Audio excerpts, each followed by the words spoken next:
সম্মানিত ভিউয়ার্স, আসসালামু আলাইকুম। আশা করি আপনারা সকলে ভালো আছেন। গত টিউটোরিয়ালে আমরা ব্ল্যাঙ্ক স্লাইড কিভাবে নিতে হয় এবং বিভিন্ন স্লাইড কিভাবে নিতে হয় সেই বিষয়টি দেখেছি। আজ আমরা দেখব এই স্লাইডে কিভাবে লেখালেখি করব।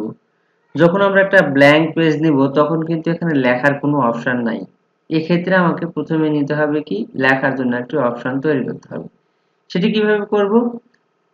স্লাইড নেওয়ার পর আমরা ডান পাশে দেখব যে এখানে একটি ড্রয়িং অপশন আছে। এখান থেকে ওই যে টেক্সট বক্স নামে একটি অপশন আছে, এখান থেকেও আমরা একটা ক্লিক করলে দেখেন এখন লেখার একটি অপশন চলে আসছে। এই যে থেকে কিন্তু আমরা যা খুশি তা লিখতে পারি। আর যদি আপনারা এই অপশনটি এই হোমের আন্ডারে, হোম রিবনের আন্ডারে না পান, তাহলে সেক্ষেত্রে কি করবেন? সেক্ষেত্রে আপনারা এই টেক্সট বক্স নেওয়ার জন্য ইনসার্টে ক্লিক করবেন। ইনসার্টে ক্লিক করার পর দেখবেন এখানে একটি সুন্দর এই যে টেক্সটের এখানে একটি টেক্সট বক্স নেওয়ার জায়গা আছে একই রকম। এখানে একটা ক্লিক করবেন। করার পর আসে আপনার যেখানে লেখার প্রয়োজন হবে এই লেখাটা এখানে ক্লিক করবেন। করলে এখানে সেই অপশনটি চলে আসবে। এখন আপনার এই বক্সে যতক্ষণ আপনার খুশি ততক্ষণ আপনি লিখতে পারবেন, যতগুলো খুশি ততগুলো লিখতে পারবেন। এবং এই লেখার যে বক্সটি, এই বক্সটি বাইরে ক্লিক করার পর দেখেন আর কিন্তু লেখার জায়গা নাই। এখন আমি এখানে আবার লিখতে চাচ্ছি, তাহলে এই বক্সের এখানে আবার ক্লিক করলে এটি লেখা যাবে।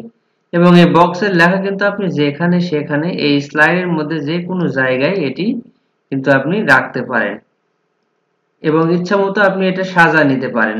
আগে যে স্লাইডগুলো দেখাইছিলাম এই স্লাইডগুলোতে কিন্তু লেখাই ছিল, বক্স তৈরি করা ছিল সেখানে, আর আপনি এখানে নিজের ইচ্ছামতো কিন্তু বক্স তৈরি করে লিখবেন এবং এই লেখাগুলো যে কোনো জায়গায় স্থানান্তর করতে পারবেন। এভাবে আমরা একটি ব্ল্যাঙ্ক স্লাইডে লেখালেখির কাজ করতে পারি। তো লেখালেখি করার পর এখন আমি লিখে হয়তোবা একদিনে সবগুলা সম্পূর্ণ করা সম্ভব হবে না, তাহলে আমাকে এই ফাইলটি সংরক্ষণ করতে হবে। তো কিভাবে ফাইলটি সংরক্ষণ করব সেটি আমি আগে দেখাইছি।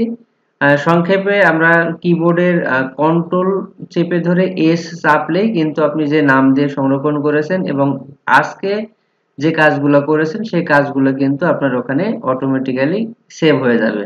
আর 1 মিনিট পর পর যে সেভের অপশনটি দেখাইছি সেটা যদি চালু করে নেন তাহলে 1 মিনিট পর পর যা কাজ করবেন সবগুলো কিন্তু সেভে থেকে যাবে।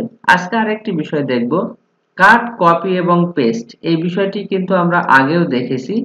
তাহলে কি কোনো কিছু কাট করতে হলে কি করতে হবে? আগে সিলেক্ট করতে হবে। আমরা মাইক্রোসফট ওয়ার্ডে যেমন দেখেছি কন্ট্রোল এক্স চাপলে কাট হয়ে যায়, ঠিক একই এটার ক্ষেত্রেও তাই, পাওয়ার পয়েন্টের ক্ষেত্রেও তাই হবে। অর্থাৎ এখানে এই লেখাটিকে আমি কাট করতে চাই, তাহলে আমার এখানে দেখেন বাম পাশে ক্লিপবোর্ডের যে অপশন আছে এখানে কাট অর্থাৎ কাঁচির একটা ছবি দেওয়া আছে, এই কেসিতে ক্লিক করলে কিন্তু লেখাটি চলে যাবে।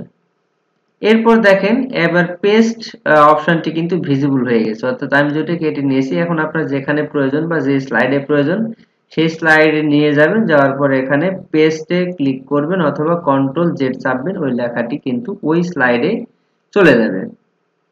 এভাবে আমরা কাট, কপি এবং এই লেখাটি যদি কপি করার প্রয়োজন হয় তাহলে এখানে সিলেক্ট করে কপিতে ক্লিক করলে এটা কপি হয়ে যাবে এবং আবার যদি আমি পেস্টে ক্লিক করি দেখেন এটি কিন্তু আবার এখানে পেস্ট হয়ে যাবে। দেখেন এখানে ঠিক একই জায়গায় আবার এটি পেস্ট হয়ে গেছে, আরেকটি চলে আসছে। এইভাবে আমরা কাট, কপি, পেস্ট করতে পারি। সম্মানিত ভিউয়ার্স, আজ এ পর্যন্তই। সামনের টিউটোরিয়ালে আমি আরো অন্য বিষয় দেখানোর চেষ্টা করব। সবাই ভালো থাকবেন, সুস্থ থাকবেন। আল্লাহ হাফেজ।